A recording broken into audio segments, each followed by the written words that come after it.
next is Jeffrey Miller with Do Dumb Questions Exist? Can better questions improve your life?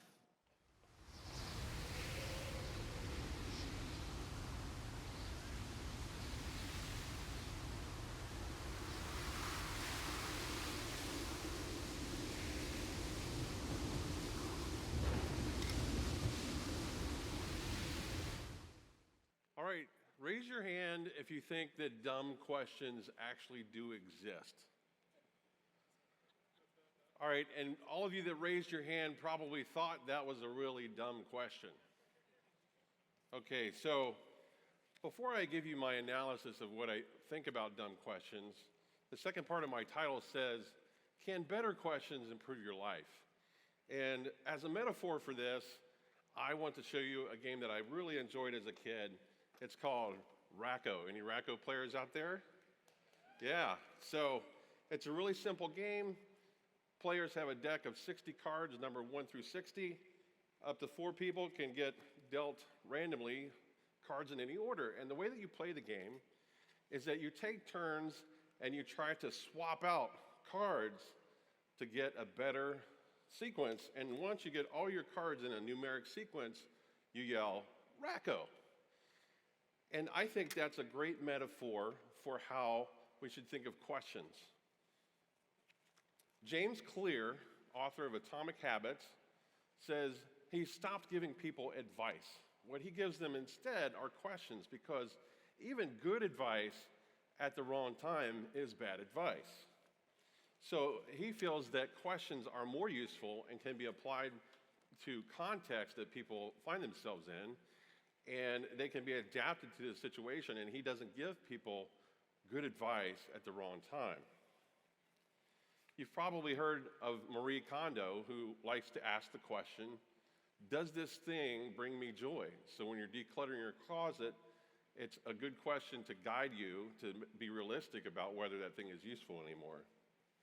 I once found myself having sent yet another negative email to someone that was in another organization that was someone that we worked with, and I had been frustrated with the types of issues she would raise, and I came across really wrong. So I actually wrote myself a series of questions, and I called them email guardrails. And so I thought, I really messed this up, so I'm going to ask myself questions on an ongoing basis. For example, will this message that I'm about to send make enemies or allies? And will this message that I send, will it cause negative feelings about my entire team? Will they associate my negative email with the team and others on it that have no fault at all? John Acuff in Soundtracks, he says, turn overthinking into a superpower. Those things that you put on repeat in your head, he likes to ask 3 questions of those things. The broken record, negative thoughts. He says, number 1, is it true? Number 2, is it kind? And number 3, is it helpful? That's a way that we can evaluate our thoughts. And when we look at trying something new, a lot of times what we ask ourselves is, what if I fail? A better question that you should swap out is, how can I fail? How fast can I fail? So you learn things in the process. When we're at a conference and we're looking at all the other people that seem smarter than us, we probably ask, how can I measure up? We should instead be saying, how can I measure my progress? And you might ask a question like, what choice do I have? Instead, you should ask, what choice can I make in this situation? You might ask yourself, am I enough? The answer is yes and no. It depends on how you look at it. You might ask yourself, what should I do with my life and my career? A better question to ask is, what should I do with today? How am I showing up? Am I showing up filled up? And Tom Rath said that the question that drove Martin Luther King Jr. in his final decade of life was, what am I doing to help others? I recently attended a celebration of life service this past Saturday for someone, a longtime member of our church. His name was Jerry Watkins. And he was 72 years old and died suddenly.